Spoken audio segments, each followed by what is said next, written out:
성경 말씀은 마가복음 3장입니다.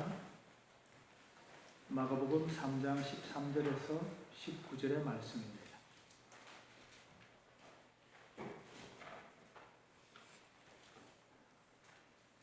찾으셨으면 함께 읽겠습니다. 또 산에 오르사 자기가 원하는 자들을 부르시니 나아온지라. 이에 10을 세우셨으니 이는 자기와 함께 있게 하시고 또 보내사 전도도 하며 귀신을 내쫓는 권능도 가지게 하려 하심이로라. 이 10을 세우셨으니 시몬에게는 베드로라는 이름을 더하셨고 또 세베대의 아들 야고보와 요한 이 둘에게는 보아너게 곧 우레의 아들이란 이름을 더하셨으며 또 안드레와 빌립과 바돌로메와 마테와 토마와 알페오의 아들 야고보와 및 다데오와 가나나인 시몬이며 또 가룟 유다니 이는 예수를 판 자더라. 아멘. 성격은 각 사람마다 다 다릅니다. 공통점이 있는 것으로 몇 가지 나누지만 거기에 걸리지 않는 각자의 독특한 면들을 다 가지고 있습니다. 성격 차이로 이혼을 가장 많이 한다고 합니다.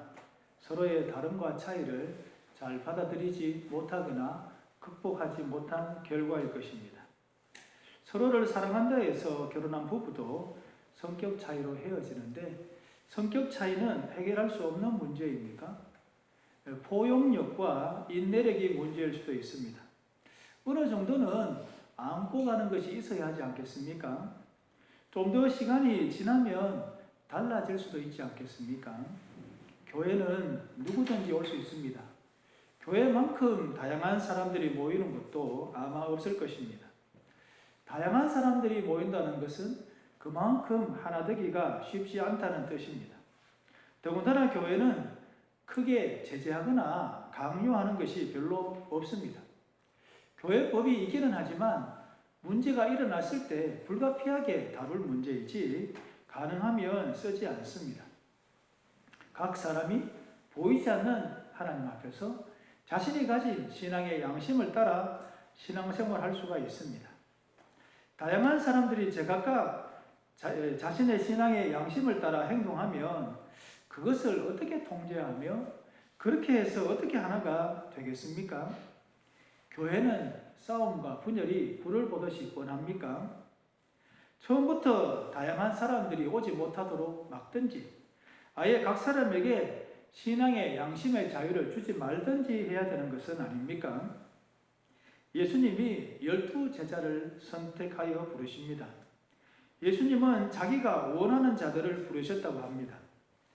12 제자가 누구인지 살펴보면 너무나도 다양한 사람들이 모였구나 하는 것을 알 수 있습니다. 예수님의 제자들 아닙니까? 좀 뛰어난 사람들을 뽑을 수는 없었습니까? 어떤 기준을 가지고 뽑아서 비슷한 사람들을 뽑을 수는 없습니까? 그래야 무엇을 해도 마음이 잘 맞고 일이 척척 잘 돌아가지 않겠습니까? 예수님의 명성에 어울릴 만한 제자들이어야 하는데 그렇지를 못합니다. 시몬 베드로는 어떤 사람입니까? 어부입니다. 베드로는 장담을 잘하는데 그 말을 잘 지키지 못하는 사람입니다. 예수님과 함께 죽겠다고 해놓고 예수님을 3번이나 모른다고 부인합니다. 세베대의 아들 야고보와 요한은 어떤 사람들입니까? 예수님이 예루살렘에 올라가 이스라엘의 왕이 되시면 우리 두 사람을 하나는 우편에 하나는 좌편에 앉혀주십시오 라고 부탁했던 형제입니다. 야망이 있는 형제들입니다. 다른 제자들이 이 말을 듣고 화를 냅니다. 누가복음 9장에 보면 예수님을 받아들이지 않는 사마리아인들이 있는데 그때 야고보와 요한이 예수님께 우리가 불을 명하여 하늘로부터 저들을 멸하라 하기를 원하십니까? 라고 합니다. 예수님께서 두 형제에게 보아너게 우레의 아들이라고 이름을 붙여주신 것은 이런 두 형제의 불같은 성격 때문입니다. 예수님께서 시몬에게는 베드로라는 이름을 주셨고 세베대의 아들 야고보와 요한에게는 보아너게 우레의 아들이라는 이름을 주신 것은 단순하게 별명을 붙여주신 것이 아닙니다. 너는 베드로라. 내가 이 반석 위에 내 교회를 세우리니 음부의 권세가 이기지 못하리라. 시몬을 베드로 반석으로 만드시려는 주님의 계획과 목적이 있습니다. 로마 가톨릭은 베드로 개인 위에 주님의 교회를 세우는 것으로 해석하지만 개혁주의 교회는 주는 그리스도시요 살아계신 하나님의 아들이십니다 하는 베드로의 신앙 고백 위에 교회를 세우겠다라고 해석합니다. 어떻든 시몬의 장래의 모습은 베드로입니다. 반석 같은 믿음의 사람, 바위같이 단단한 믿음의 사람으로 만드시려는 주님의 마음이 담긴 베드로라는 이름입니다. 자기가 한 말에 책임도 지지 못하는 사람, 비겁한 사람, 겁쟁이인 시몬이었지만 반석 같은 믿음을 가진 담대한 베드로가 되게 하실 것입니다. 사실 그렇게 되었습니다. 사도행전에 보면 예전의 베드로가 아닙니다. 하나님 앞에서 너희의 말을 듣는 것이 하나님의 말씀을 듣는 것보다 옳은가 판단하라. 우리가 보고 들은 것을 말하지 아니할 수 없다. 공의 앞에서 담대하게 말하는 베드로를 볼 수가 있습니다. 예수님이 세베대의 아들 야고보와 요한에게 보아내게 우레의 아들이라는 이름을 주신 것도 두 형제의 성격에 맞게 주신 이름이기도 하지만 두 형제가 장차 어떻게 쓰일지를 염두에 두고 주신 이름입니다. 불같이 화를 내는 성격이기도 하지만 주를 위하게 귀하게 쓰임받은 사람입니다. 야고보는 사도행전 12장에 보면 헤롯에게 죽임을 당해 순교합니다. 요한은 요한복음과 요한 1, 2, 3서, 요한계시록을 기록합니다. 성격도 우레의 아들이지만 주를 위해 한 일도 우레의 아들이라고 할 만큼 그들의 일들은 대단했습니다. 그렇게 보면 성격이 제각각 다른 사람들이 12제자 안에 있었지만 그들이 결국에는 변화되어서 주님과 주님의 나라를 위해서 귀하게 쓰임받았음을 알 수 있습니다. 개인적인 성격이 있겠지만 주님과 주님의 나라를 위해 살고자 하는 그 마음이 있었기에 그 모든 단점과 약점을 극복할 수가 있었습니다. 주님과 주님의 교회를 위하는 일이라는데 우리가 양보하지 못할 일이 있겠으며 포기하지 못할 일이 있겠습니까? 사사로움을 드러내서야 되겠습니까? 야망을 가지고 주의 좌우편에 앉혀달라고 했던 야고보와 요한은 순교하였고 밤모섬에 유배되어서 요한계시록을 기록합니다. 성격 차이로 이혼하는 가정이 있을지 모르지만 성격 차이로 깨어지는 교회는 없습니다. 성격대로 쓰임받는 것이 맞습니다. 성격이라는 것이 장단점이 다 있습니다.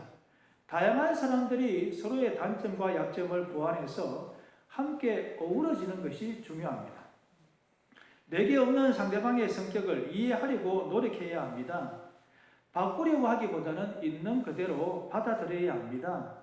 충분한 시간을 두고 인내하고 기다려야 합니다. 그러면 나중에는 그 사람의 진가가 분명히 드러날 것입니다. 무엇보다 주님이 베드로와 야고보, 요한처럼 이름을 주시지는 않았지만 각 사람을 주님이 서서히 바꿔 가시는 것을 지켜보는 즐거움이 우리에게 있을 것입니다. 사복음서에서 12제자의 못난 모습이 사도행전에 같은 사람들이 맞느냐 싶을 정도로 놀랍게 바뀐 것처럼 말입니다.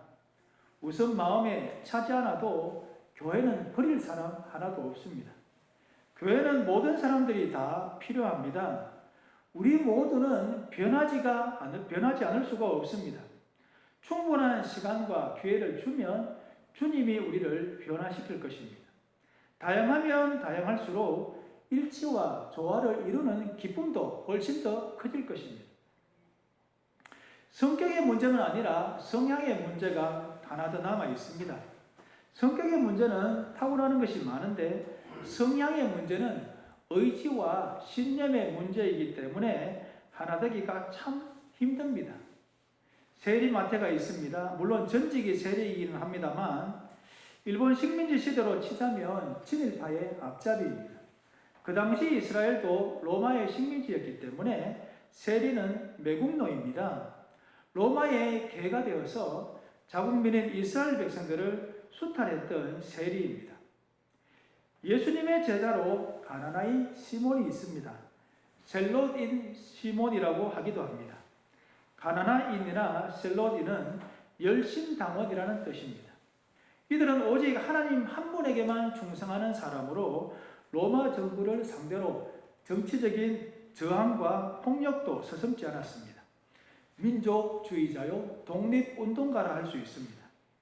매국노와 독립운동가가 동시에 예수님의 제자 안에 있었던 것입니다. 극과 극의 사람들이 함께하고 있습니다.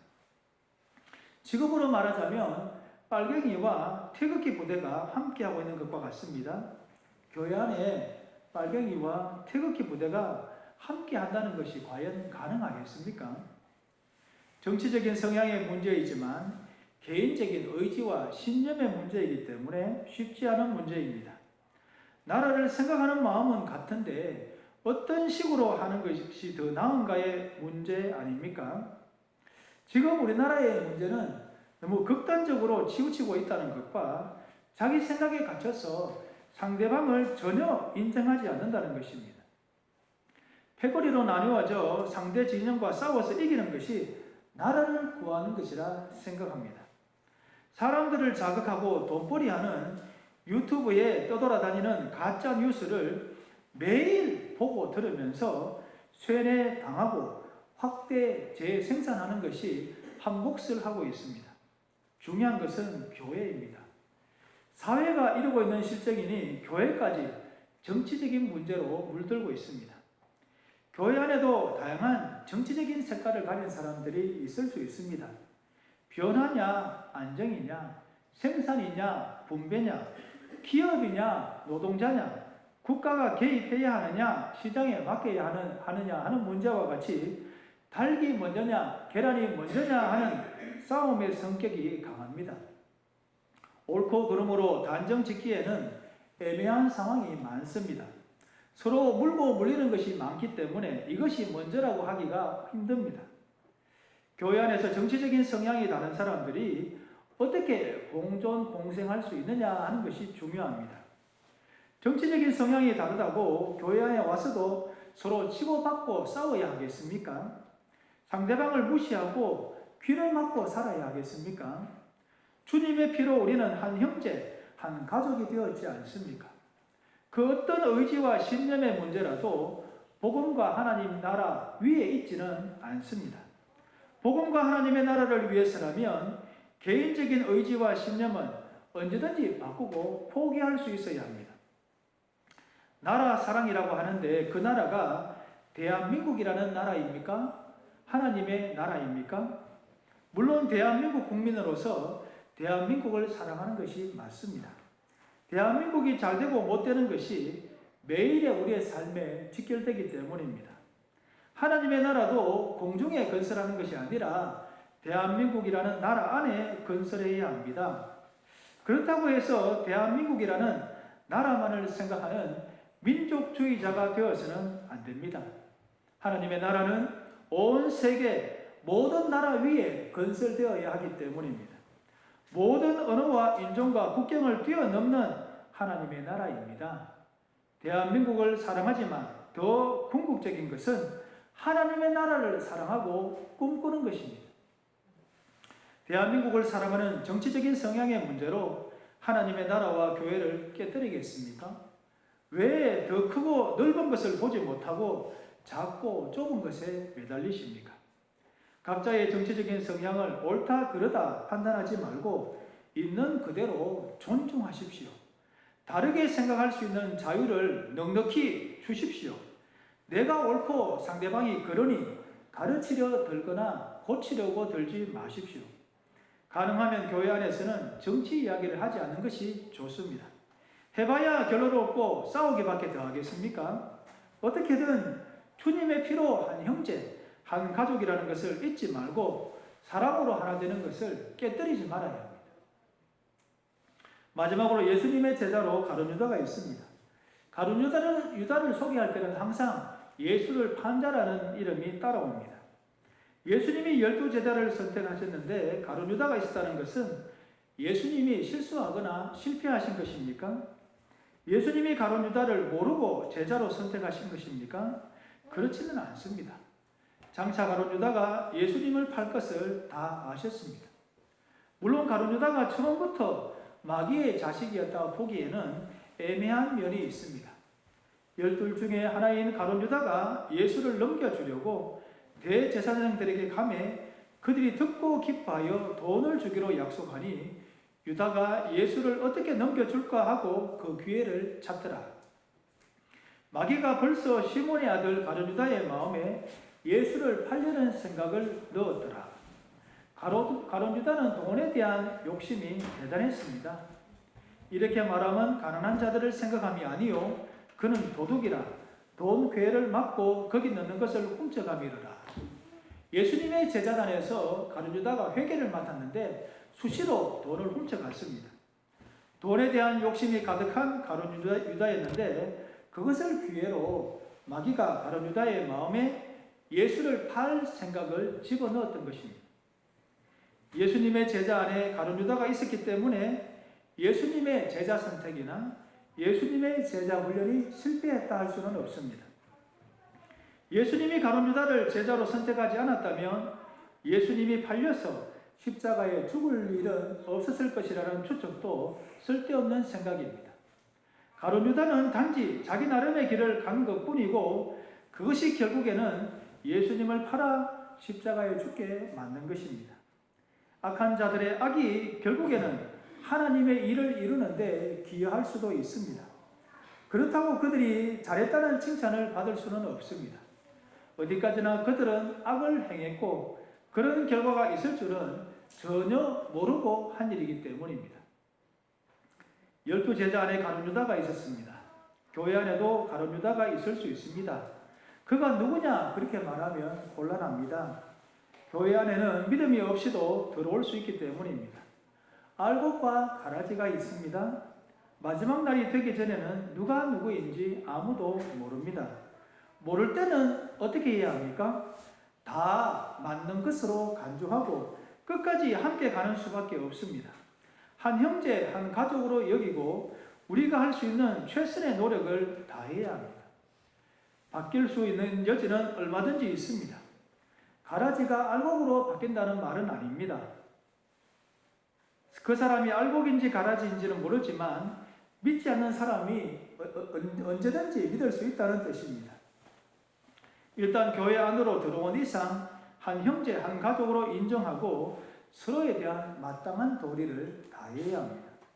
그리고 가라지는 어쩔 수 없이 가라지여서 교회를 끊임없이 어지럽히고 힘들게 할 것입니다. 그럴지라도 교회는 결코 흔들리지 않습니다. 오히려 그런 시험과 방해가 있기 때문에 교회는 더 인내하고 더 분발하고 더 기도함으로 든든히 서갈 것이기 때문입니다. 주님이 주인 되시는 교회를 믿으십시오. 교회는 실패하지 않습니다. 교회는 망하지 않습니다. 내가 이 반석 위에 내 교회를 세우리니 엄부의 권세가 이기지 못하리라 라는 주님의 약속, 주님의 보장이 있기 때문입니다.